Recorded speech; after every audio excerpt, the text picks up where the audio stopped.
우리가 부딪히는 삶의 문제는 크게 두 가지의 형태를 가지고 있어요. 첫 번째는 흔히 예측할 수 있는 문제입니다. 좀 있으면 이런 삶의 어려운 문제가 찾아오겠다는 것입니다. 예측할 수 있는 문제는 사람들이 어느 정도 대비하고 준비를 합니다. 그러나 준비하고 대비하다 해서 그 문제가 다 해결되어지는 것은 아닙니다. 이 문제도 만만치 않은 문제예요. 두 번째는 우리가 예상하지 못한, 예기치 못한 일들이 찾아올 때입니다. 건강한 내가 갑자기 여러분 병원에 갔더니 중병으로 나왔습니다. 전혀 예상치 못한 문제입니다. 누군가가 급박한, 긴박한 사고를 당했습니다. 예상치 못한 일이에요. 충격의 강도에 있어서 사람들은 예상했던 일들보다 예상하지 못했던 일을 당면하게 될 때 그 충격의 강도는 비교할 수 없이 강하다고 합니다. 많은 사람들이 삶의 여정에서 이렇게 힘이 들고 어려운 것은 예상했던 문제나 예상하지 못했던 문제나 인생의 여러 가지 많은 시험과 문제와 환난 때문에 우리 인생이 수고와 눈물과 아픔이 많은 것이에요. 20세기 영국의 최고의 기독교 변증가이고 철학자인 C.S. 루이스가 58세 때에 그가 결혼을 합니다. 독신으로 살다가 한 여인을 만나서 그 여인과 결혼하는데 3년 만에 이 여인이 골수암으로 세상을 떠나게 됩니다. C.S. 루이스는 이 황당하고도 도무지 받아들일 수 없는 상황에서 그는 그렇게 외쳐요. 하나님 왜 이렇게 하시냐고. 하나님 하필이면 왜 내게 이런 일이 찾아오냐고. C.S. 루이스의 그 외침은 그의 절규는 우리 모두의 보편적인 사람들의 절규요 아픔인 것입니다. 누구든지 자신에게 여러분 찾아왔던 그런 문제 앞에서 하나님께 따져볼 수 있는 문제입니다. 오늘 우리가 만나는 이 다윗도 인생에 있어서 큰 문제를 만났습니다. 아마도 다윗 생에 있어서 큰 사건이라면 첫 번째는 사울의 쫓김입니다. 두 번째는 바세바의 사건이요. 세 번째는 압살롬의 사건입니다. 소위 다윗 인생에 있어서 3대 사건이에요. 저는 이 3대 사건 중에서 가장 충격적 사건이 아들 압살롬의 반란 사건일 것입니다. 누가 예상했겠습니까? 누가 예측했겠습니까? 피부치 아들이 아버지를 반역해서 일어난 것이에요. 이 충격의 강도는 세상 무슨 말을 갖다 붙여도 어떻게 설명할 수가 없는 것이에요. 다윗은 전혀 예상치 못한 이 엄청난 일 앞에 그런 눈물을 흘리면서 머리를 풀고 그리고 잠옷바람으로 그런 허허 벌판 광야로 피난길을 떠났던 것입니다. 우리가 주목할 것은 이 기막힌 현실에서 믿음의 성군 다윗이 어떻게 이 문제를 극복했느냐는 것입니다. 여러분 이것이 우리가 오늘 본문을 통해서 도전받고 또 답을 찾아야 되는 중요한 문제입니다. 다윗이 이렇게 자신이 찾아왔던 엄청난 이 인생의 문제를 극복해야 되는 첫 번째 길은 지나온 자신의 삶에 베푼 하나님의 은혜를 기억하며 그는 기도했다는 것입니다. 지나온 자신의 삶에 베푸신 하나님의 은혜를 바라보면서 그 은혜를 기억하면서 기도한 것이에요. 사람이 삶의 큰 문제를 당하게 되어지면은 그냥 모든 기억력이 상실되어집니다. 다시 말한다면은 아무것도 할 수 없다는 생각이 들어지는 거예요. 분명히 힘이 있습니다. 분명히 지혜가 있고 남은 여력이 있는데도 그 남은 여력과 지혜도 모두가 이 문제는 이길 수 없다. 이 문제는 하나님도 도울 수 없다는 그런 절대적 낙심 때문에 가지고 있는 힘까지도 여러분 잊어버리는 게 바로 사람인 것입니다. 낙심이 너무 크기 때문에 그 낙심이 우리 자신을 완전히 삼켜버리는 것이에요. 그렇기 때문에 우리가 여러분 삶의 큰 문제 앞에 부딪히게 되어서 낙심 속에 있을 때 제일 먼저 해야 될 것은 지난 과거에, 지난 나의 인생 속에 하나님은 나를 어떻게 도우셨는가? 이것을 여러분 기억해내는 것입니다. 지난 과거에 나는 내 인생의 수많은 역경들과 많은 문제들을 어떻게 또 이겨내었는가? 사실은 여러분, 오늘에 보이는 그 큰 문제도 사실 내가 지난 과거에 하나님 은혜로 이겼음을 믿으시기를 바랍니다. 여러분, 다 이겼던 문제예요. 경험은 아주 중요합니다. 어려운 일도 과거의 경험을 토대로 해서 사람들은 자신이 당면한 문제를 풀어나갑니다. 오늘 다윗은 자신에게 벌어진 이 엄청난 사건을 해결해 나가는 데 있어서 제일 먼저 지난 시간 자신과 함께 하셨던 하나님의 은혜를 붙들고 있어요. 우리 5절 말씀을 다 함께 한번 합독하도록 하겠습니다. 시작. 내가 옛날을 기억하고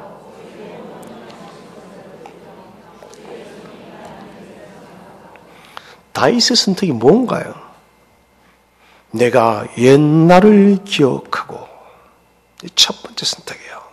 또 주의 모든 행한 일을 엎조리고 하나하나 말하는 거예요. 그리고 주의 손이 하신 일을 생각한다. 이것이 다윗의 지혜입니다. 자신과 함께 하셨던 지난 하나님의 은혜와 역사, 수많은 인생의 위기 속에서도 건지신 그 하나님의 일들을 하나도 나는 놓치지 않고 생각하고 세워보고 헤아려 보겠다는 것입니다. 이것은 여러분 아주 중요한 문제입니다. 다윗이 지나간 일을 회상하는 것은 하나님의 약속, 언약을 믿기 때문에 그래요.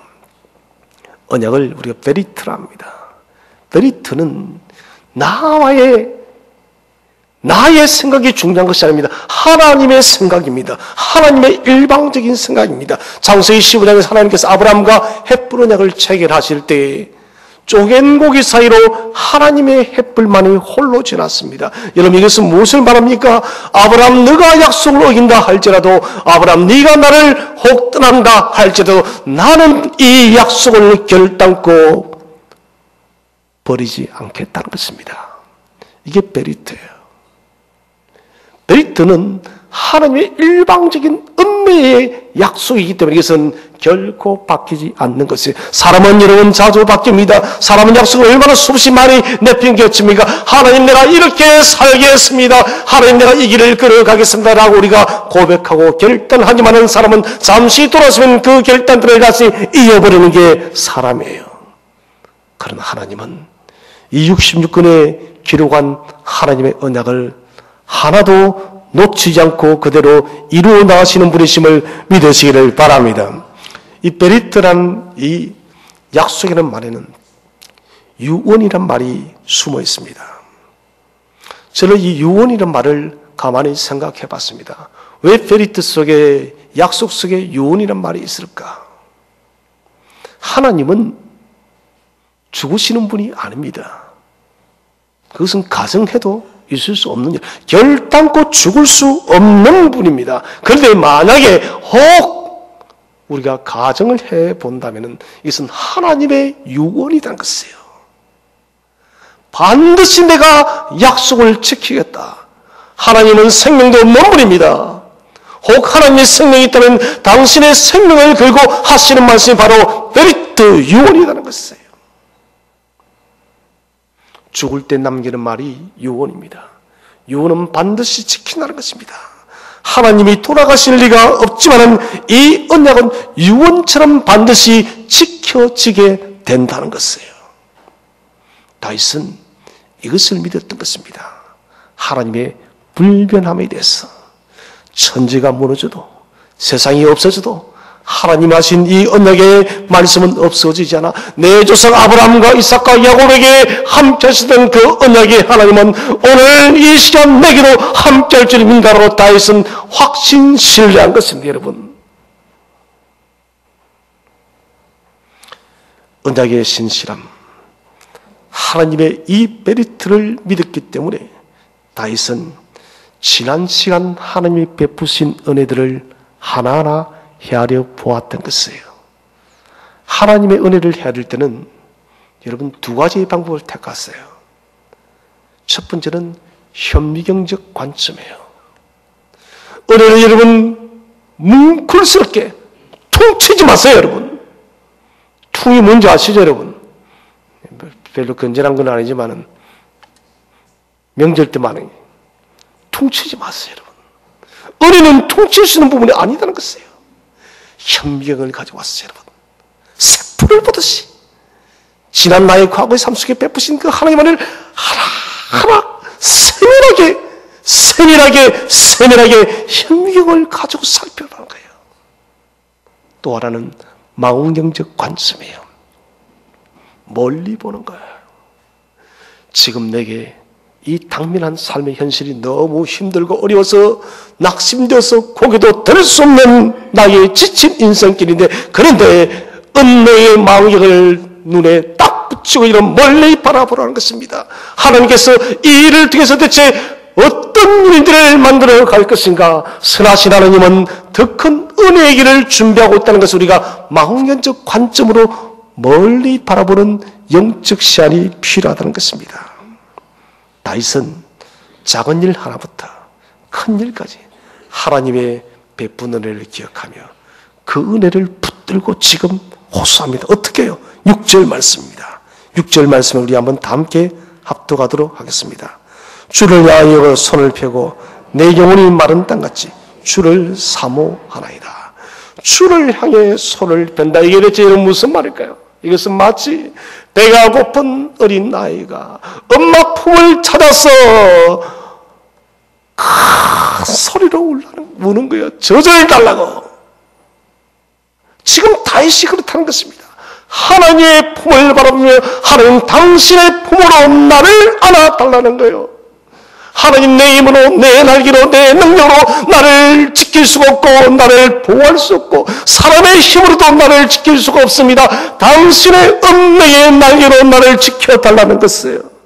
룻이 모압 땅에서 그 시온이 나무를 따라 베들레헴으로 돌아왔을 때 그는 이장에서 보아스를 만나서 보아스가 뭐랍니까? 여호와의 은혜의 날개 아래에 펴로 네게 복이 있을 것이라고. 여러분, 성도가 살 길은 오직 여호와의 은혜의 날개 아래만이 유일한 우리의 생명길임을 믿으시길 바랍니다. 여러분, 어떠한 다른 것도 우리의 안전처, 우리의 생명 보존처가 되어질 수가 없습니다. 오직 하나님의 은혜의 날개 아래에 거하게 될 때 인생은 여러분 새로운 기적이 일어날 줄로 믿으시길 바랍니다. 여러분, 기적은 하나님의 은혜의 날개 아래에 있어야 되는 것입니다. 오늘 다윗이 주를 향해 손을 편다는 것은 어린아이가 그렇게 엄마의 품을 바라보며 젖을 달라는 것처럼 하나님 당신 품만이 내가 살 수 있는 유일한 길이니 당신 품에 나를 안아 달라는 기도예요. 그러면서 자신의 심경을 어떻게 고백하고 있습니까? 내 영혼이 마른 땅같이 주를 사모하나이다. 오랜 여름 가뭄으로 갈라져버린 호수를 본 적이 있나요? 저는 몇 년 전에 거제도를 갔다가 아주 예쁜 호수가 평상시에는 많은 물이 있고 오리떼가 다니는 그런 호수입니다. 그 호수가 바닥이 다 나버렸어요. 그 바닥에 이름 아무것도 없습니다. 모든 물고기가 다 죽어버렸고 그 바닥은 거북이 등부터도 더 심하게 쭉쭉 갈라져 있는 거예요. 그리고는 바람만이 횡하니 부는 거예요. 여러분, 갈라져버린 이 땅덩이가 회복할 수 있는 길은 단 하나밖에 없습니다. 담비가 내려야 돼요. 물이 내려야만 그 호수는 정상적 수위를 가지고 있고 다시 생명을 숨쉴 수가 있다는 것입니다. 오늘 다윗이 그렇게 고백하고 있는 것입니다. 하나님, 나는 숨을 쉴 수가 없어요. 하나님, 내 속에는 생명도 없고 나는 죽을 수밖에 없습니다. 주님, 당신의 은혜의 담비가 내게 내려야만 나는 주님 살 수가 있으니 당신의 은혜의 담비를 제발 내려 달라는 것입니다. 여러분, 심정이 말라지고 심령이 죽어가는 자에게는 이런 다른 것이 필요한 것이 아닙니다. 하나님의 은혜의 담비가만이 유일한 해결책임을 믿으시기를 바랍니다. 여러분, 풍족한 담비가 내려야 갈라진 땅의 상처는 아무는 것이에요. 오늘 다윗은 하나님의 진한 은혜를 붙들고 가뭄에 갈라진 땅이 비를 기다리듯 하나님께서 다시 그를 회복시켜달라고 요청하고 있는 것입니다. 전적으로 은혜를 기대하며 간구합니다. 그래서 여러분, 성도는 여러분 절망해서는 안 됩니다. 절망이 여러분 끝자락에서도 성도는 은혜를 바라보고 하나님의 기적을 바라보고 하나님의 보혜의 손길이 계시기 때문에 그 손을 바라보므로 다시 일어나는 것이 성도임을 믿으시기를 바랍니다. 제가 너무나도 존경하는 리빙스턴 선교사님, 이런 이분이 순교하기까지 그는 영국에 잠시 들려서 그렇게 말합니다.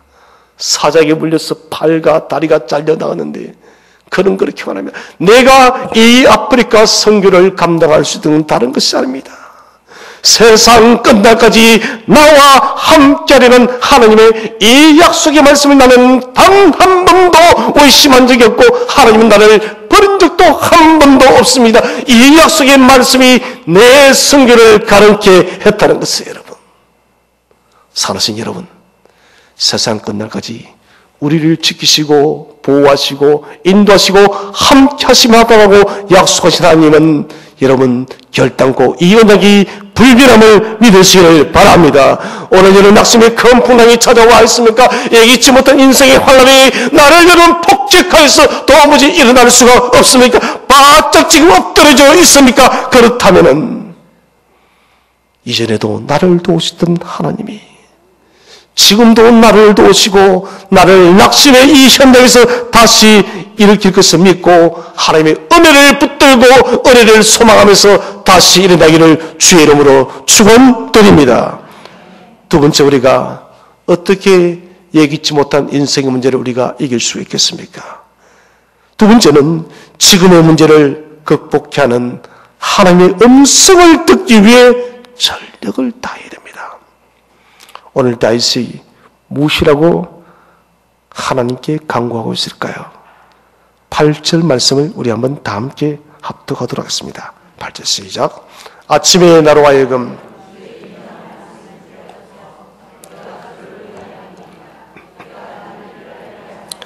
내가 내 영혼을 주께 드립니다. 아침에 나로 하여금 주의 인자한 말씀을 듣게 해주세요. 저는 이 말씀 이 자체가 은혜가 됐어요.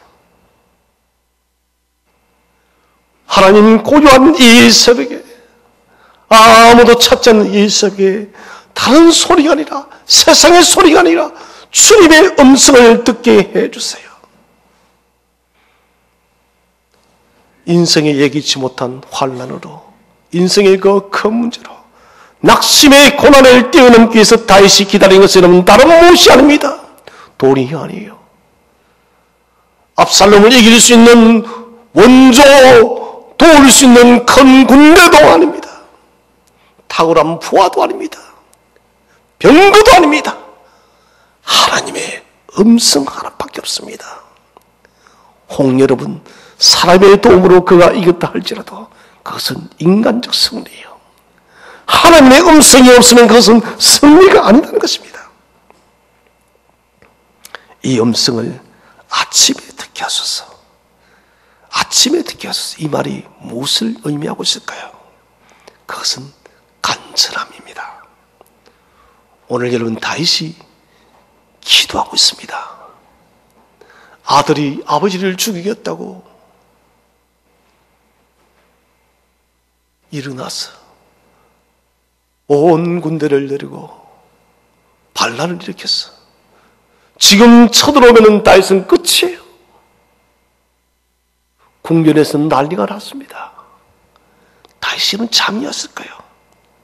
저는 추측컨대 그냥 허벌판에 그가 눈물 흘리면서 기도하다가 또 기도하다가 밤을 꼬박 새웠을 것 같아요. 그러다가 잠깐 잠이 들다가 놀라서 벌떡 깨면서 하나님, 내가 잠깐 잠든 사이에 주님 말씀하지 않았나요? 여러분, 이것이란 것이에요. 주님, 당신의 그 말씀을 내게 달려달라는 것입니다. 이런 새벽까지 그는 밤을 꼬박 새면서 주님, 당신의 음성을 들려달라고. 이 고요한 아침까지 주가 내가 주 앞에 엎드렸습니다. 하나님, 세상의 소리가 아니고 세상의 도움의 소리가 아니라 하나님의 음성을 내게 들려달라고. 다윗의 마음이 얼마나 절박한지 알 수가 있습니다.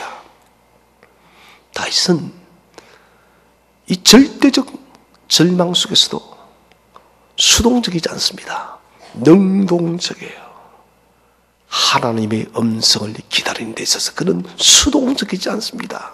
능동적입니다. 마치 이런 밤새 경계 건물을 쓰는 군사처럼 그는 소위 이르면 철야로 꾹딱 세워서 그가 주의 음성 듣기를 기다리고 있다는 것은 밤을 꼬박 새고 이런 새벽에 동이 트는 그 아침 시간까지 그는 주께 기도하면서 하나님 내게 음성 들려달라고. 마치 아들이 없던 한나가 하나님의 전에서 울며 금식하며 통곡하며 기도하다가 나중에 여러분 기력이 없어서 입만 엎드리던 그 상태가 바로 오늘 다윗의 상태라는 것이에요. 다윗은 낙심 속에서도 포기하지 않고 적극적인 삶의 자세를 잃어버리지 않습니다. 하나님 음성을 들어야 된다. 주님 내가 음성을 들으더니 그 음성을 들려달라고. 여러분 낙심할 시간에 하나님께 엎드려서 주의 음성 듣기에 전력을 다하시기를 바랍니다. 여러분 인생에 이런 큰 한숨을 쉬어서 이제는 끝이 났다라고 하기 전에 여러분 그 시간에 여러분 주께 나와서 엎드려서 주의 음성을 들으시기를 바랍니다. 그리고 8절 하반절에 나의 다닐 길을 알게 하소서. 무슨 말입니까? 주님 나는 모른다는 것입니다. 하나님 나는 이 큰 사건 앞에 이 충격적인 압살롬의 이 사건 앞에 주님 나는 길이 없다는 것. 아니 다윗이 여러분 설사 길이 있다 할지라도 다윗은 할 수 없어요. 실제적으로 역전되어지는 사건 앞에서도 뭘 합니까? 그는 요압에게 신신당부합니다. 압살롬을 죽이지 말아달라고. 여러분 이게 무슨 마음일 것 같아요? 발람이 성구해도 안 되고 발람을 진압하면 압살롬은 죽을 수밖에 없어요. 진퇴양문이에요. 이럴 수도 저럴 수도 없는 거예요. 그래서 답이 없는 것이에요. 아버지가 아들을 죽였어 이겨서 못하겠어요. 그렇다고 나라를 통째로 넘겨야 되겠습니까? 그래서 다윗은 나는 주님 답이 없습니다. 나는 이것을 감당할 길이 없다는 것입니다. 하나님께서 지혜를 달라는 것이에요. 하나님께서 이 길을 돌파하시고 하나님께서 길을 열어달라는 것입니다.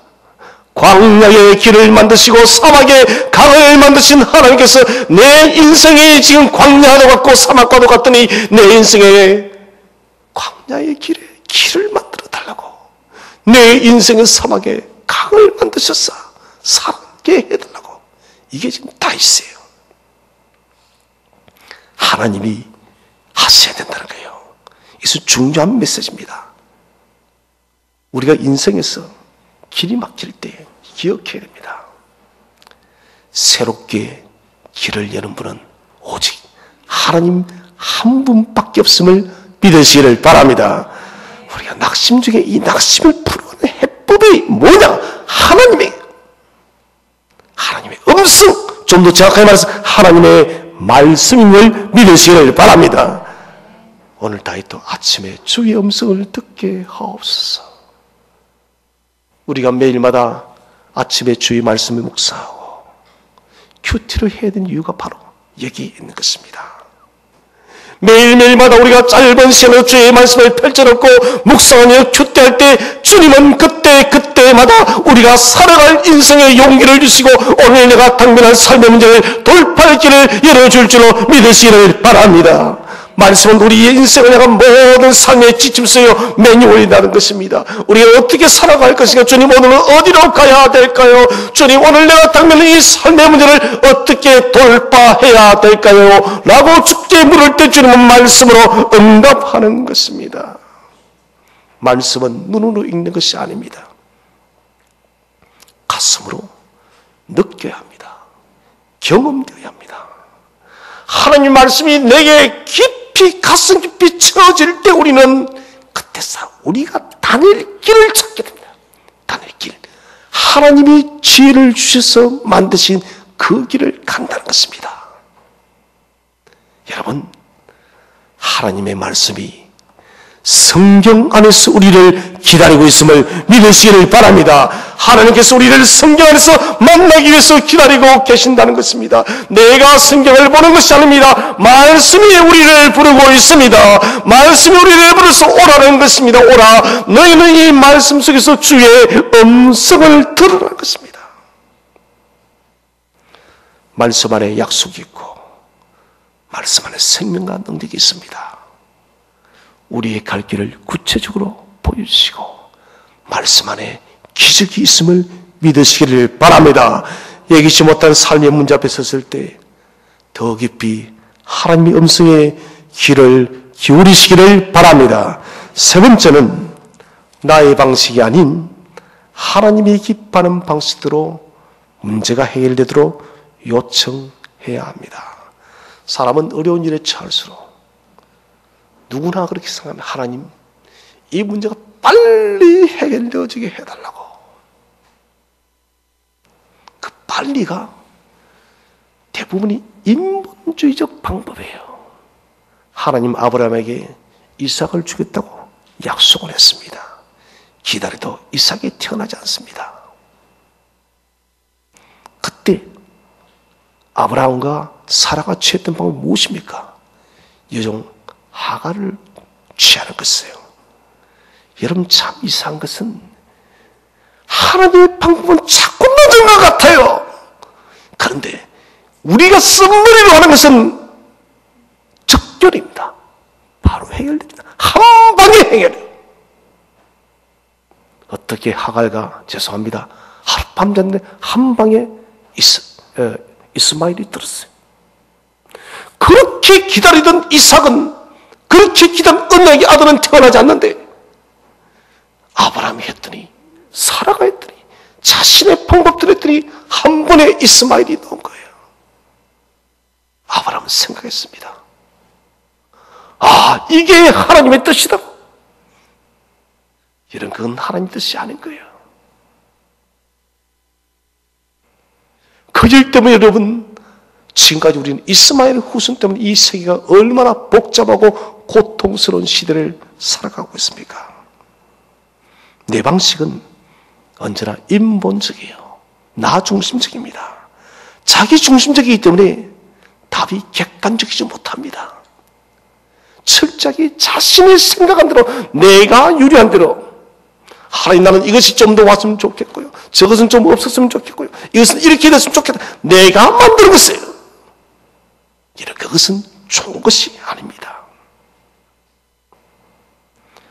자신이 선택한 것 많은 부분에서 실패를 합니다. 오늘 다윗은 말하고 있습니다. 10절 말씀 우리 한번 다 함께 합독하도록 하겠습니다. 시작. 주는 나의 하나님이시니 나를 가르쳐 주의 뜻을 행하게 하소서. 주의 영은 선하시리 나를 공평한 땅에 인도하소서. 아멘. 이 말은요, 하나님 내 생각 내 방식대로 하지 마시고요, 주님의 뜻을 행하게 하라는 거예요. 이 다급한 생명의 문제입니다.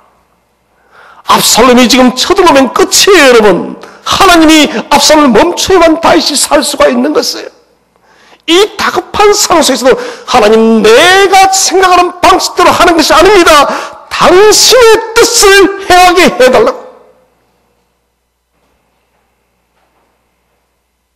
이 말은 하나님이 기뻐하실 방식대로 행해달라는 것입니다. 왜? 자신의 위기에서 일어나 자신의 만족을 채우는 것이 아니다는 것입니다. 오늘 이 위기, 인생의 이 환란, 이 위기의 극복을 통한 승리는 내 만족이 아니라 내가 이 인생의 환란, 이 인생의 낙심을 딛고 일어났을 때 여호와의 기쁨을 충족케 하는 것이 여러분 환란의 낙심의 근원적인 목적인 것이에요. 그래서 다윗은 주의 영은 선하다. 무슨 말입니까? 우리 속에서 인도하시고 역사하시는 하나님은 언제나 좋은 것으로 열매를 맺는다는 거예요. 이것이 로마서 8장의 말씀이에요. 모든 것이 합력하여 선을 이루시는 하나님을 오늘 믿음의 조상 다윗은 그대로 믿고 있음을 확신하시길 바랍니다. 여러분, 합력하여 선을 이루시는 하나님, 그때까지 우리가 여러분 낙심 속에서 고난을 좀 당해도 괜찮습니다. 여러분 고난 당하지 않고 쉽게 내 방식대로 문제가 해결되었다 칩시다. 여러분, 그러나 문제는 또다시 발생합니다. 좀 내가 당면한 이 현실이 어렵고 고통스럽고 참으로 여러분 견디기 힘들어도 그러나 하나님의 방식대로 승리할 때 근원적으로 해결될 줄로 믿으시길 바랍니다. 여러분, 그래서 우리는 하나님의 방법을 찾아야 되는 것입니다. 오늘 다윗의 고백이 그렇습니다. 나는 나의 방식이 아닙니다. 하나님 당신의 뜻이 무엇인지 나는 모르겠지만 오늘 이 압살롬을 통한 이 사건의 뜻, 주님 나는 잘 모르겠습니다. 하나님의 방법으로 이 문제를 해결해 주십시오. 이 문제를 해결하는 데 있어서 하나님의 방식으로 해결하는 데 있어서 내가 고난당해도 나는 괜찮습니다. 이 말이에요. 여러분, 우리는 뭡니까? 나는 고난당하면 안 됩니다. 이게 아니다는 것이에요. 하나님, 내가 고난당하지 않고 하나님의 문제를 해결해 주세요. 인간적 생각이에요. 고난을 당하지 않고는 하나님의 수관에 있는 거예요. 그래서 다윗은 내 방식대로 하면 나는 안전할 수가 없습니다. 여러분, 실질적으로 내 방식대로 하면 우리는 안전한 것이 없어요. 롯을 보십시오. 아브라함과 헤어질 때 아브라함이 어떻게 합니까? 너 오른쪽 하면 내 왼쪽 할게. 네 왼쪽 하면 내 오른쪽 할게. 롯은 어떻게 합니까? 보기에 에덴과도 같고 풍요롭고 애국과도 같은 그 소돔과 고모라를 택해요. 아주 합리적입니다. 이성적이에요. 아브라함이 이룬 택한 땅은 아브라함이 머무른 땅 말고도 광야예요. 곡창지대가 아닙니다. 광야의 땅입니다. 그러나 인간적으로 옳게 보였던 롯의 선택이 무엇입니까? 그것은 인류 최초에는 하늘에서 유황이 내려서 여러분 양불 내려서 그대로 멸절되어진 소돔과 고모라, 지금 사해 바다의 그 도시가 수장되어 버린 거예요. 여러분, 인간적으로 보기에는 어리석하게 보였던 아브라함의 선택은 약속의 땅 가나안을 성취하는, 가나안을 소유하는 위대한 복으로 나아갔다는 것입니다. 그래서 다윗은 하나님, 내 생각으로 만드는 땅이 아닙니다. 하나님의 공평한 땅에 나를 인도해 주세요. 공평한 땅은 평평하고 반석 위에 나를 굳게 세워서 내가 넘어지지 않게 해달라는 것입니다. 내가 만든 땅은 이런 평평해 보인다 할지라도 그곳에는 수많은 절벽과 이런 경사진과 미끄러진 수많은 위험의 땅들이에요. 그러나 하나님이 만드신 땅은 여러분 결단코 여러분 그런 위험 없는 안전한 땅임을 믿으시길 바랍니다. 여러분, 내가 만들어서는 안 된다는 것입니다. 그래서 우리가 여러분 예기치 못한 삶의 문제 때문에 내 마음이 다 무너지고 일어날 수 없는 그런 상황에 처했습니다. 그때마다 여러분 내 인본주의적 생각이 처음으로 올 때마다 여러분 그 인본주의 생각을 죽여버리시길 바랍니다. 그러면 여러분 기도하십시오. 하나님, 나를 주님 가르쳐 주셔서 주의 뜻을 행하게 해주세요. 주의 영은 선합니다. 합력하여 선을 이루시는 주님을 믿습니다. 주님, 나를 공평한 우의 땅으로 나를 인도해달라는 하나님의 뜻이 이루어지기를 기도하시기를 바랍니다. 여러분, 하나님 반드시 이루시는 분이십니다. 하나님은 우리가 삶의 큰 문제 앞에 엎드려 있을 때 여러분 누구보다 왜 우리가 엎드려 있는지를 잘 아시는 분이세요. 우리 교회에서도 보면은 삶의 쓰라리 문제를 붙들고 참으로 할 말도 많고 한 증거도 많지만은 여전히 묵묵하게 기도하는 종들이 참 많아요. 참 아름다워요. 이런 세상에 이렇게 저렇게 말하면 속이라도 시원하죠. 사람들이 말합니다. 너 왜 그렇게 말하지 않느냐고. 여러분, 그는 노예요. 노. 그것은 여러분 나의 한 뿌리밖에 되지 않아요. 그런 한den가, 그런 아픔과 그런 수고름을 다 가지고 여러분 주 앞에 내려놓고 주를 바라보시기를 축원을 드립니다. 주께 기도하는 것이에요.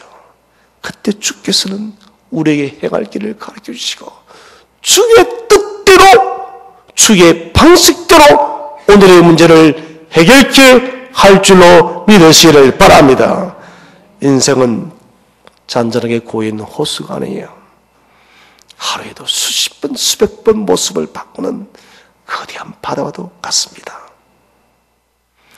우리가 알지도 못하는 예상하지 못한 인생의 크고 작은 폭풍우를 우리 힘으로 어떻게 이길 수가 있겠습니까? 사실 우리는 하나도 해결할 수가 없습니다. 지금 기후변화 앞에 온 세계 지구촌이 난립니다, 여러분. 저는 그런 생각을 해왔습니다.